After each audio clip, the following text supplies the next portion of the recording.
You want to pass the exam? Is the goal in your career to be a better project manager? So, what's your goal, the end result of the learning? If you want to grow as a project manager, it really is in any career. It's not a one and done. Yes, go into a course with that goal in mind. If it's to pass the exam, also think about how can I actually apply this and be a better project manager.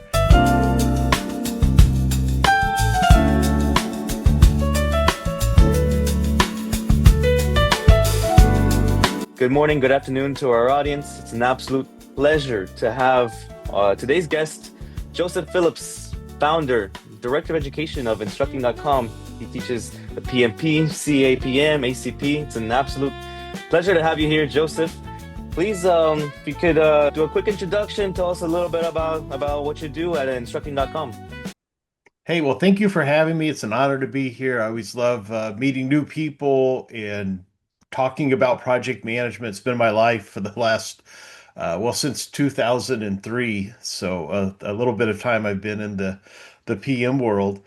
What I do is I teach and write on project management. So I've written several books on project management, and of course, I teach for the PMP, the CAPM, the ACP, and then also some more general courses on how to become a better project manager. Great, really, really great courses. Getting it from like the best source, I believe.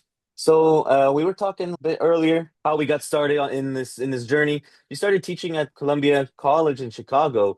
If you could please tell me where you were first exposed to the world of project management. Where did this trajectory begin? Well, way back in the day, I actually taught presentation skills.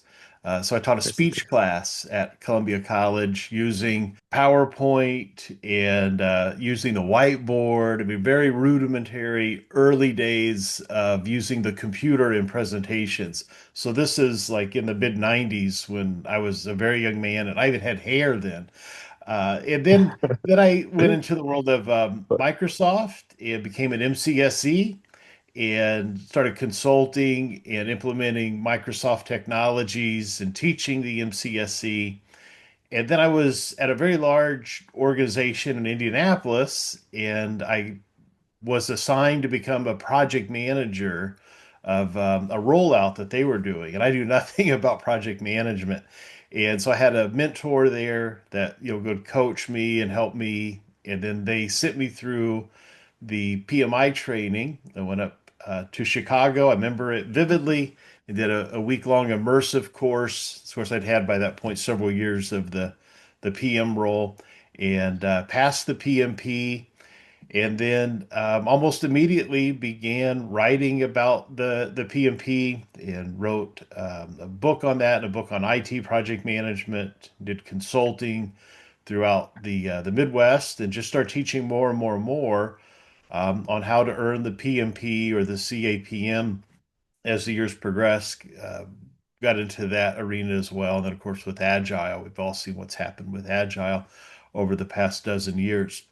So my life has just kind of snowballed from teaching, and then it snowballed into consulting in the IT world, and then by default, you get sucked into project management. And I actually love project management. The thing about IT, and I loved IT. I loved the MCSC program. The problem was it changed so frequently. So you right when you have it mastered, there would it would change. You'd have to start the course over, the program over. And the thing I like about project management is that, while we have new versions of the PMBOK or different editions, the PMBOK is a guide to project management. It's not how to do project management. If we think back to the pyramids, or you think back to the Empire State Building or the Hoover Dam or any skyscraper, that predates 1980, there were no PMPs on those projects, no PMPs on Hoover Dam. So project management is project management. It's all comes down to time, cost, scope, and quality and delivering on business value. And that's really what project management is and always has been. So it's Yeah. kind of relief from IT, how quickly IT changes. It has changed, yeah. It definitely has changed in such a short time frame. And the vision of the organization, what is the goal here? You know, what is the end result, the desired end result? And you always say it's to pass the exam. That's the point of the PMBOK and like the point of this course, you know, but it's a lot different than Mhm. what you see in reality. A little curiosity. From the first book that you wrote on IT project management, on track from start to finish, and since then you have written 40 books. May I ask how your writing style has changed and if how you've developed as a writer? That's a great question. I went to Columbia College to get an MFA in creative writing, and I had this vision in my mind of writing novels and being, the next Ernest Hemingway. It's a whole different world, but you do you want to write or you want to eat? So my goal was to balance, my writing endeavors, my creative writing endeavors, because people were not reading like they used to. We know book sales have plummeted in all topics over the last 30 years. We've seen just a steep decline.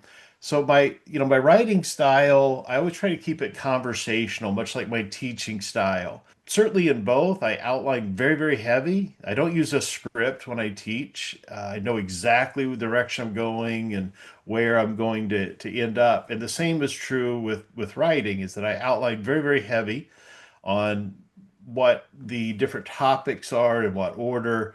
And so I have an upfront roadmap that I know the destination and how to get there because I've outlined so heavily. Same thing in my courses, what I'm teaching, I know exactly the order that I'm going. And I mean, project management, sometimes you have to talk about things up front, but you can't really dive into them the later if you're explaining it, from the ground up. So, for example, we talk about scheduling. Well, in scheduling, we think, okay, you put the task in order, but there are all sorts of other things that affect scheduling that are touched by the other domains. So you think about your QC activities, you think about if risk happens, what's that do to your schedule? There are cost concerns with if you're doing step funding to get that funding to move forward. So it truly is all integrated, that what you do in one area affects another. And that's, I think, true in our life as well, that, my goal was to be a creative writer. When I was a young man, that was my goal. It's not necessarily my goal anymore. I think my goal now is to read creative writing. As far as the project management world goes, that or our life go, everything is integrated. I don't believe in this idea of separate or package your home life and your work life. It's all integrated. Mhm. Sometimes your work life wins, sometimes your home life wins. And if you're having a really rough day at work, it certainly affects your home life and vice versa. It's everything bleeds into the other areas. It's very hard to compartmentalize our life just like in a project. Project management, like as you said, the PMP exam is changing in July. Mhm. If someone wanted to cram and get that test done before it changes, is there something that you would prioritize or an advice in order to get to pass? Like any particular chapters to focus on or Not necessarily a chapter. I would do, if you wanted to pass the exam before July, which is completely possible. There's no reason why you need to take 6 months. This is January, 6 months yeah. to pass the exam. The longer you take, the worse it's going to be. I'm always a fan of crashing the effort to pass your PMP, condense it, pass it, get on with your life. Don't stretch it out. The longer you wait, the worse it's going to be. What I would do, though, right now, if you said, okay, I want to get that done before there's a lot of uncertainty with this new exam, which there's always going to be initially, like the past. Number one, make sure you qualify. Get out to PMI.org and download the PMP handbook. Make sure you qualify. You don't want to invest a lot of time if you don't qualify for the PMP. Number two, what you should do that same day, once you know you qualify, very important. So many people miss this. Very, very simple to do, but so important. Download the PMP exam content outline. You only want to study what you're going to be tested on. If Oh it's not yeah. on the exam, don't study it. The point of your study efforts is to pass the exam. It's a pass fail. Don't try to get 100%. You want to pass the exam. So in that exam content outline, PMI shows us the distribution of topics. So the ones that have the biggest distribution, the largest percentage that you're tested on, that's where you spend your study time the most. And then, 50% is agile, 50% is predictive. So if you don't have a background in agile or predictive or waterfall, you need to beef up on that. Take a little bit more time in that area. So study smart. Project managers are smart, they're clever, they can see, the end result. So make this like a project. Be smart on how you attack it. And then SWOT that exam. What are your strengths, your weaknesses, opportunities, and threats? A lot of people, their threats are things like procurement, because a lot of PMs don't buy, they don't do procurement, they don't know contracting because they have a centralized procurement office, but you're tested on it. So, that's always my advice to anyone that's preparing, especially as we go into this last chunk of time before the new exam comes out.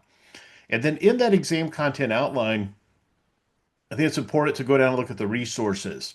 The PMBOK is not the only resource. It's one of like 11 resources or 12 resources that it might be more than that. I'm old. So it's one of many, many resources. Every question on the exam comes from at least two of those resources in the exam content outline. So it's not just the PMBOK guide. So a lot of people said, "Oh, I need to study PMBOK guide." Why? Are you going to study the other 10 or 11 books as well? No, it's only one. The PMBOK guide is not a study guide. The PMBOK guide is a project management body of knowledge. It's a guide to how projects operate, the generally accepted practices. It's not a recipe for project management. It's not step one, step two, step three. It is a excellent book as a reference for how projects operate, the generally accepted practices of project management. And I meet so many people like, oh, I have to read the PMBOK guide. Doesn't hurt, but I would not prioritize that in order to pass. I would read the ECO. So many people skip over the ECO and you're just doing yourself a disservice. You want to know what you're tested on. It's like skipping over the scope in your project. Yeah, of course. Is there a benefit to actually revising and kind of really knowing the Pinbot guide, just going back and reading it? Yeah, absolutely. I think, well, first off, the PMBOK guide is written by volunteers that are in the profession. Yeah. So if you look at one of the appendices in the PMBOK guide, it's all the different people that contributed and reviewed it. So it's a really solid book because it comes from people that are actually in the field. It's not just one guy in the IT field. I mean, you've got Mm, hundreds yeah. of people in a lot of different industries, and they build consensus on how projects operate or what the best practices are. So if I'm new to project management or I'm switching careers or industries or I want to get into project management, great place to start. And I think Pinbox 6 and 7, I think Pinbox 6 was, frankly, it was my favorite edition of the Pinbox so far. 7, I was not, frankly, I was not in love with it. It was fine, but it wasn't my favorite. And then I think here at Pinbox 8, they have kind of returned to those same values that work so well in Pinbox 6. So it's approachable, it's readable, a great reference point in project management. But for a study guide, no, sorry, it's not. Yeah, of course. In the ECO, as you said, there's so many other sources that you could and focus and we must focus on what it's actually we're actually being tested on, no? Instead of knowing Right. the entire from page to page, like all the best practices from different project managers. Really great advice. And yeah, I guess that also goes into best practices as to the difference between study content and what we're actually going to potentially use in real life scenarios. It's really insightful what you said about pyramids. Hoover Dam and modern buildings like the Empire State Building were built without the PMBOK. How is it possible that they built these great buildings, without the PMBOK and without the project management? Well, I think what all projects have in common is a vision. So, what do I want Yeah. the end result to be? So, if you or anyone out there were going to build a house, you wouldn't start with project management. You start with a vision. What's that desired future state? Every project's that way. Hmm. All projects in the whole world exist for one of two reasons. I want to increase revenue or I want to reduce cost. So that's where the vision plots into. And then, people might argue, well, I'm a not-for-profit. Well, you want to be accountable to those funds that you're receiving for your mission of your organization. So they support that. You're increasing revenue or reducing costs. So all projects begin. Every building in the world is, they want to rent that space or they want to sell the building or they're getting a ROI on that structure. So increase revenue, reduce cost. And then from that, it's like, wait, how do I arrive at that end result? So I don't need the PMBOK to answer those questions. So, Hmm. the pyramids, there's all the mystery about who built them. Was it aliens or whatever? But there was a vision. There was some vision of that structure, that desired future state. If you're going to roll out a piece of software, or you're going to explore and open up a new prospecting for mining, or you want to roll out, develop a piece of software, it begins with a vision. What is that desired future state? Always. And then what's that doing? Is it increasing revenue or are you reducing cost? Why is it that in industrial projects are certain adaptive methodologies like Agile not as efficient? And in what other environments would it be efficient? Yeah, that's a great question because we see this real shift in the PM industry to Agile. Everyone's so excited about Agile because it has a ton of benefits. It's a lot of quick wins. I use the Yep. analogy of it's the ice cream cone where you put your good stuff in the ice cream cone first. It's a funnel. So you work on what's most important first.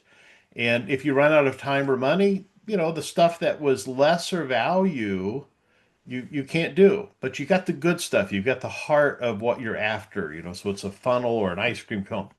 Well, Like that.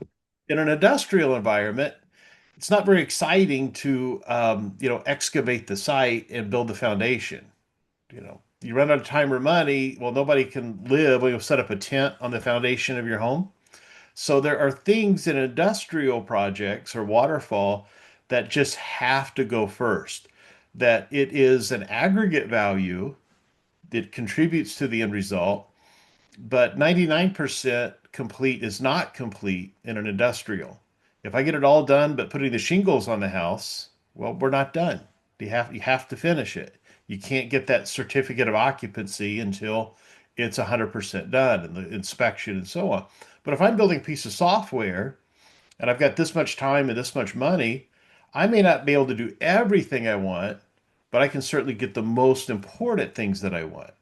So it's an inverted triangle is why it's a funnel. So in predictive, right, we have scope. This is my scope, and I need this much time and this much money.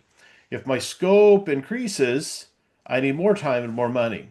If we flip that triangle upside down, in Agile, my scope is flexible. So my time and cost are fixed. So if I run out of money or run out of time, well, this is what I got. I filled up the ice cream cone with this much stuff. Where in predictive, that didn't work because you got to get it all done. So that's why projects are often over budget and late because you got to get Hmm. it all done to be done. It's just the nature of the beast. In most predictive projects, certainly there are some where you can lop off things that are nice to haves for version 2 or whatnot. In IT, I can make a change right now, right? We can do a little coding and have it up this afternoon, or quicker with AI. Industrial project, you want to make a change. That's pretty serious. If I'm building a house and I want a swimming pool in the middle of it, that's a huge undertaking. You might have to start entirely over to get that incorporated. Or there's a defect or whatever. It could be a very expensive change. But IT, it's just time for the most part that you are investing. You could have hardware and whatnot that goes bad in IT, but it's certainly not the same ramifications that we see in industrial. One of the big advantages of Agile is we eat our dessert first. So you go to the good stuff first. So in a predictive environment, there's often things that we have to do, the broccoli, the spinach, before we get to the dessert. But I can take advantage of some agile principles in predictive and make a hybrid project. So, for example, we can do daily stand-ups, quick huddle. We can do Kanban boards for those things that can, move through a flow. If we have a flow of the work that we could, hop to the more valuable items. We could, certainly do like a scrum of scrums. We've got, multiple groups of people working on their own projects, and those have to be coordinated. So there are things that we can do in hybrid, but for the most of my experience, when we try to mix and match, it it kind of gets into we're doing this because it's cool, not because it's profitable. It's a risk, I think, to mix and match too much. I mean, certainly, I'm sure people out there be like, "Oh, you could do this and this and this," because they've done it. So I consult in a manufacturing facility, and they were really interested in Scrum and Agile, in addition to their predictive. So on the shop floor, it's always predictive. Materials come Right. in, which and then the product goes out. But things like the IT to support that, or updates to software, or they, have training manuals and documentation. Those types of projects we take and put into Agile. But things that are, have already been proven, we already have a system, then it's all about efficiencies. We look at things like cumulative flow diagrams. That's still an agile tool, but we can use that in a predictive environment if we have a workflow that helps identify bottlenecks in that flow. So we're talking about efficiency. So but to set up a project from scratch and we're going to use agile because it's going to make us get done quicker, that, I'm very hesitant to say, yeah, that's a good idea. It's a Well, bit of a it's kind of reach. reinventing the wheel, in my opinion. We're always evaluating potential teachers, potential courses. Any particular measurement that students should take, as in when they're choosing a potential course or the correct source? What are some red flags one should look out for in certain course content? Well, I think the first thing is, what do you want out of the class? Do you want to pass the exam? Is the goal in your career to be a better project manager? Are you just exploring, or you want to change careers? So what's your goal, the end result of the learning? Learning, one of the problems I have, I think Okay. sometimes people take my class or PMP classes because they know it's going to give them a raise. It's going to be a good opportunity in their life. They're going to make more money, going to get a promotion, what have you. And that's fine. That's admirable. I get it. But they go in with the idea of, I'm going to pass this test and then throw all this away and do it my way.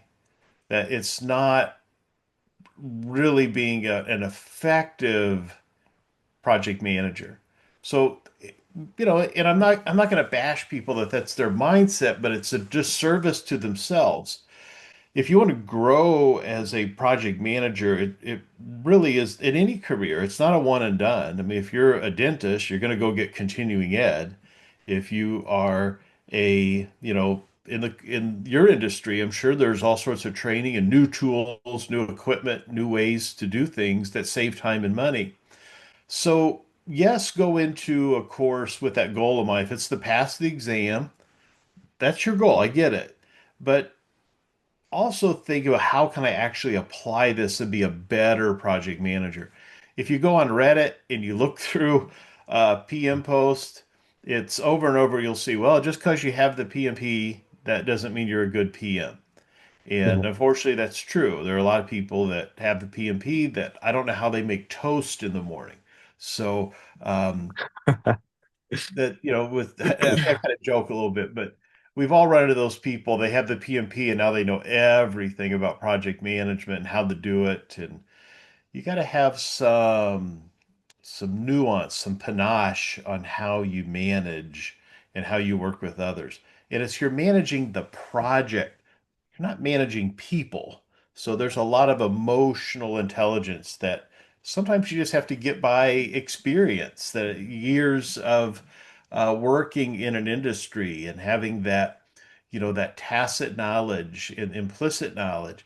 But you can't just, I passed the exam and now I know everything and get out of my way. It's a really bad attitude to have, and people see it, and then they're waiting for you to fail so they can laugh at you, to fail in your project. I've seen it over and over that, yes, you pass the exam, but still be humble. You can always learn from others. I mean, I've learned more from working along other PMs. Like when I first got into project manager, I was really blessed to have a real experienced PM that coached me, and I followed him and shadowed him for months and learned so much. And he wasn't a PMP, but he just been doing it forever.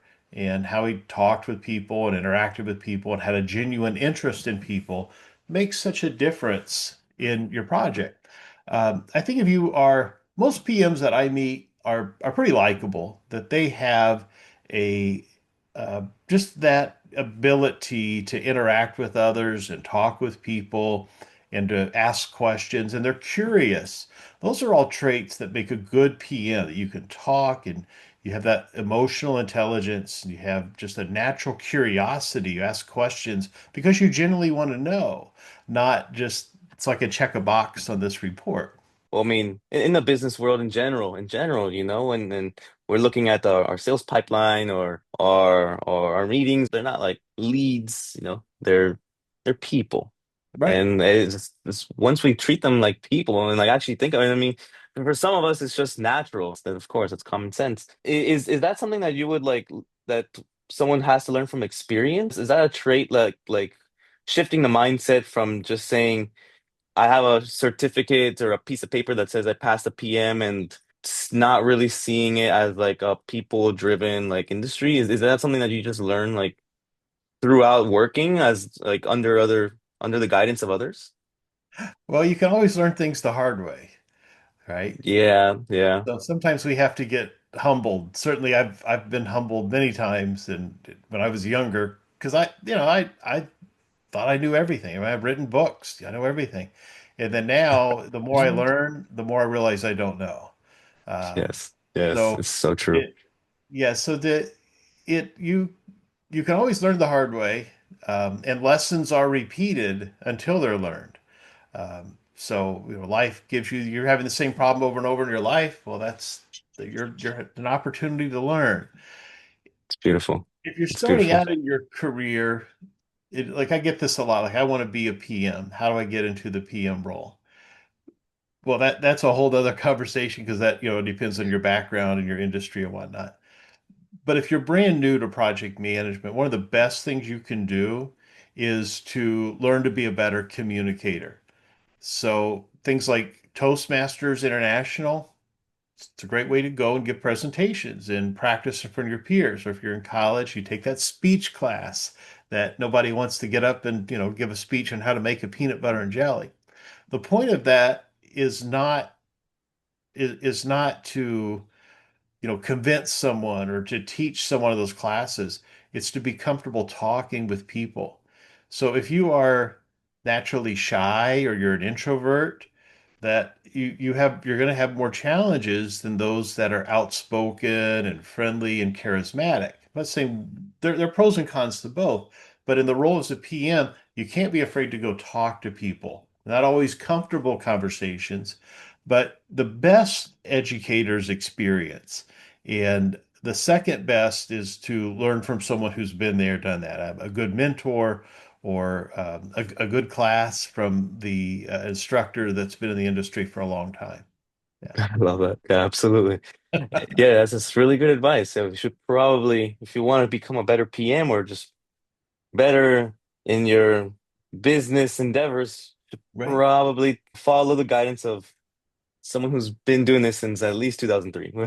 Well, And no, and and yes. and again, I want to be humble. There Yeah. are lots of great instructors out there. Oh, Um, yeah. I've been very blessed, very lucky to have the following that I have, and I'm thankful for that. Of course, absolutely. No, and I mean it's true. I mean, anyone would just take a little bit of look at your content, even from this conversation. Like it's just always natural and value driven. If you go through my LinkedIn posts for years and years and years, or you pick up one of my books that are like one of the first editions of any of my book, the number one thing you can do to improve your project costs nothing. Communicate. We can definitely talk about how the PMBOK and how the exam and just how project management in general is evolving, especially in the PMBOK 8 that you were mentioning, and the new exam is coming up. You mentioned that artificial intelligence is going to be a part of the exam. Right. Any particular insight as to how this even could look like? Don't know, because I haven't seen the exam. So, Yeah, exactly. but in my hypothesis is it will probably be at a somewhat high level. I Hmm. have no evidence of this, just my hunch. Because AI is changing every single day, it would be very hard to have a question today about AI that 6 months from now or a year from now would still be relevant. I do know, PMI updates that pool of questions periodically, so maybe that will come into play if there's some new AI technology that's out of the horizon somewhere. Um, AI is very, very interesting to me. I've been immersed with a client on some AI practices. I have a personal belief on AI that could be wrong. I've certainly been wrong before, but I think in about 5 years, the entire PM landscape is going to look entirely different because you won't necessarily manage a project because AI will just do the project.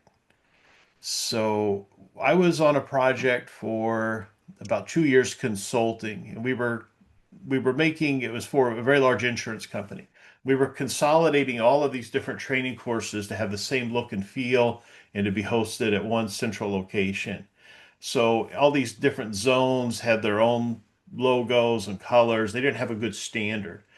So each project would last like 3 to 6 weeks. And we had thousands of these to do, all these different instructional designers. So a lot of moving parts. With AI, we could have done that, in a month and been done, but it Yeah. took 2 years. So I think we're going to see just this acceleration of AI execution. I mean, the important thing, how it relates to project management is scope. You have to be very precise in your prompts and what you want it to create, how you make the MDs for software. So I think there's going to be a huge, huge shift in project management. Yeah, Um, because definitely. you're not going to be managing a project like we see today. I think we're probably going to see even the role of the PM become something like a coordinator or expediter, that you're going to oversee what needs to get done in AI, the testing and rollout, as far as software projects go. Who knows what's going to happen in industrial with robots and AI? It's going to affect everything. I mean, we're not talking about just inventing a wheel that has one utility or a fire that does one thing, it heats and cooks, I guess. We're talking about something that we're inventing that does everything. I Yeah. mean, video editing, pictures, writing, software. It is huge opportunity, but it's going to change. I, I I firmly believe project management is going to be 100% or 90% different in 5 years. The pinball in the exam will surely will shift to fit this new requirements of what it is, what would mean to be a coordinator or a PMP, and hopefully it doesn't just destroy like too many careers. We're also software developers, and our formation is websites and mobile app creations, and I will never forget, when we were making a mobile app, like, just Flutter.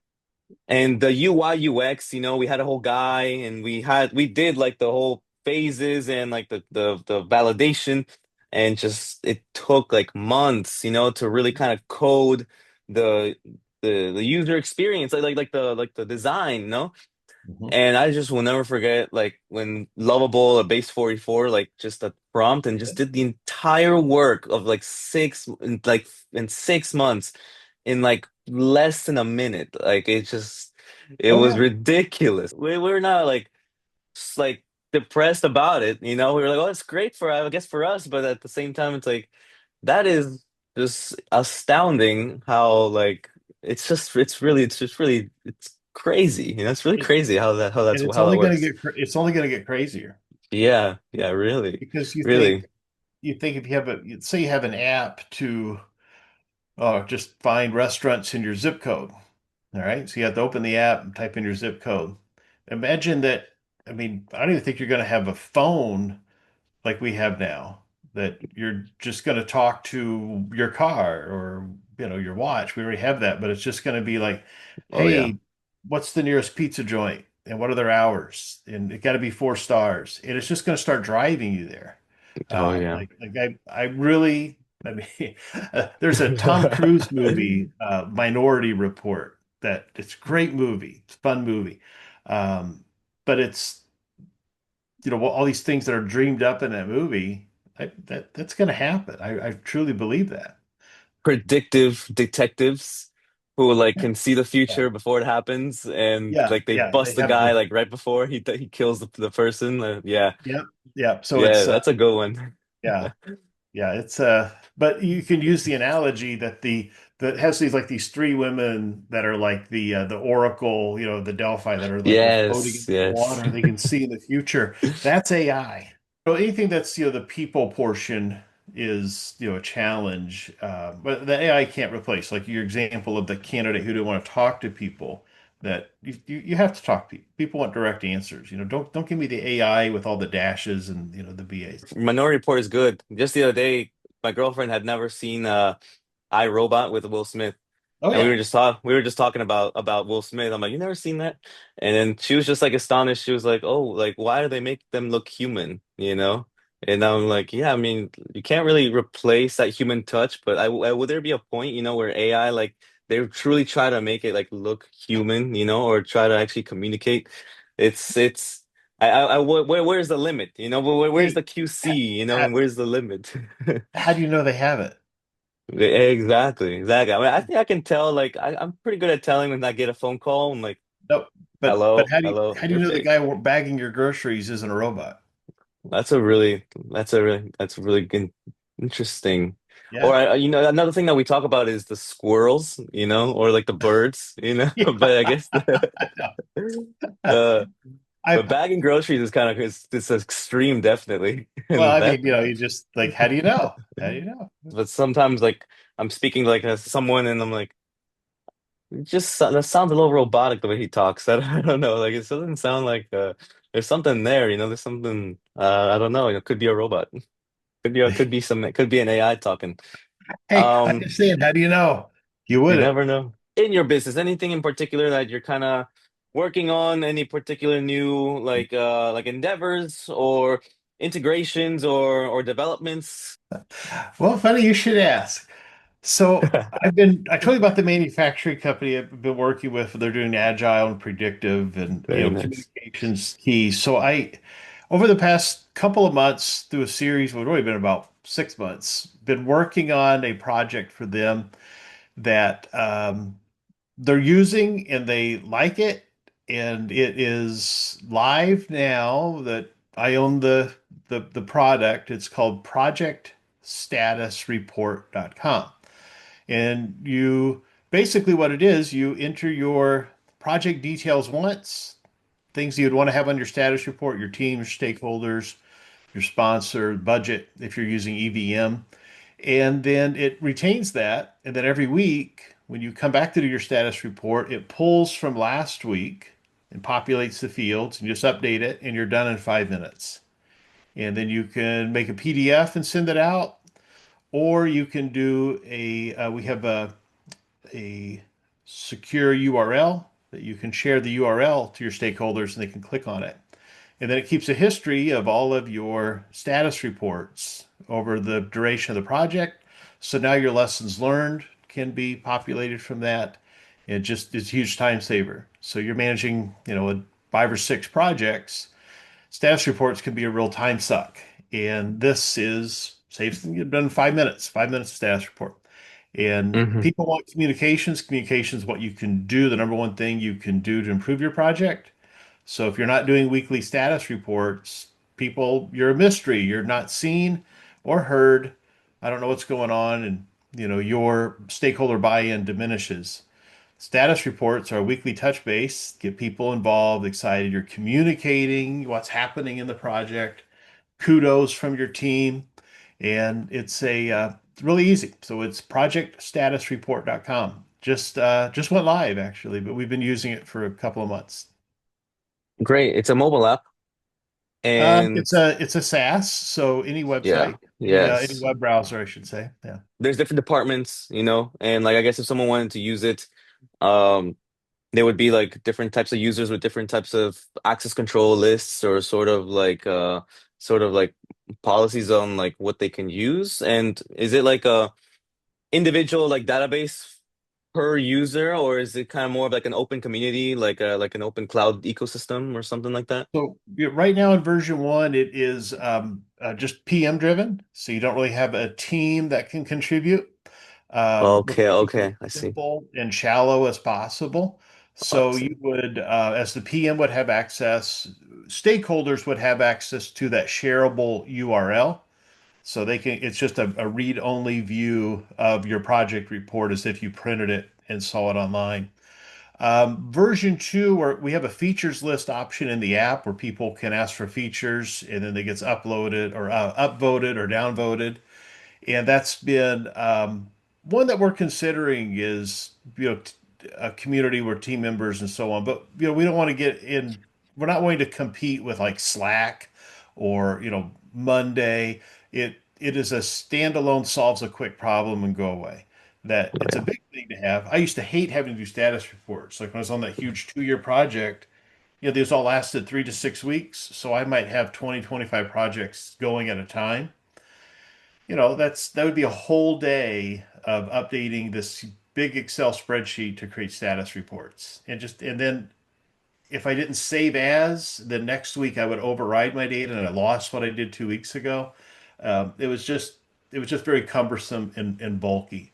So this is and it does versioning too. Like if your scope changes, they do versioning on the scope change. If your budget changes or your deadline changes, it'll do a versioning. So you baseline and rebaseline, but you can see when those things change when you get into your lessons learned.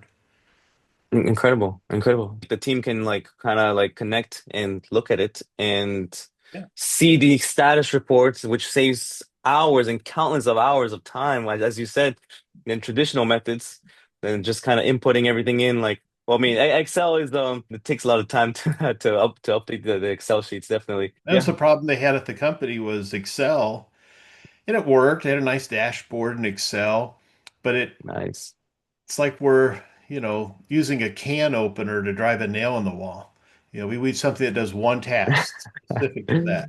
So that's what we created. And I'm pretty proud of it. I think it's pretty slick. It solves a problem everybody has if you're a PM, and you're not having to go into a bunch of different software to get it done. You set it up once, and then every week it retains that data. You just build on what you did last week, and it populates the status report. So, yeah, That's pretty cool. incredible. Yeah, That's incredible. that's kind of the first. It's really the first app that I mean, I've played around, with like Lovable and Emergent, but this is the first one that I think is stable, has legs, and that I'm putting out there for sale. ProjectStatusReport.com. Excel sheets, and that's definitely how it starts the conversation. Also, it's Sure. great to find like those who are, say, even just in an early exploration phase. We all use Excel, and it's all there, Right. but that's raw data. Where's the lineage and the traceability, and how do you automate the reporting and like actually have visibility as to what really is going on, what really is happening? What if something's off in like the rows, thousands of rows of data? This Yeah. is really important to have a data architecture in an industrial project. I talk from mining perspective. When your equipment goes down for a day, costs you hundreds of thousands of dollars, if not more. And Right. that's just one perspective. So if someone wanted to learn more about you, about your products, about your courses, about your services, what's the best way to get in contact, and what's the best way to get there? Certainly come out to, our website, instructing.com or Project Status Report. Or, I'd love to connect people on LinkedIn. I probably I limit myself. I spend about an hour a day on LinkedIn replying to messages and talking with people. And to be fair, I have, an assistant that does a lot of that. But certainly you can find me on LinkedIn, Joseph Phillips. I think my tag on LinkedIn is like /instructor if Oh, if you nice. want, or just search for me, you'll find me. It's hard to miss this big bald head. Uh, It's okay. We'll project it for here on the screen so they can see no, it, no, don't do that. like zoom in on the head. No. Great job. You're making great progress. Keep moving forward. That is, yeah. There it is. Yeah. Keep moving forward. Yeah, and I'll see you in the next podcast. It's There a you go. pleasure having you here, Joseph. My pleasure. Thank you, Jorge.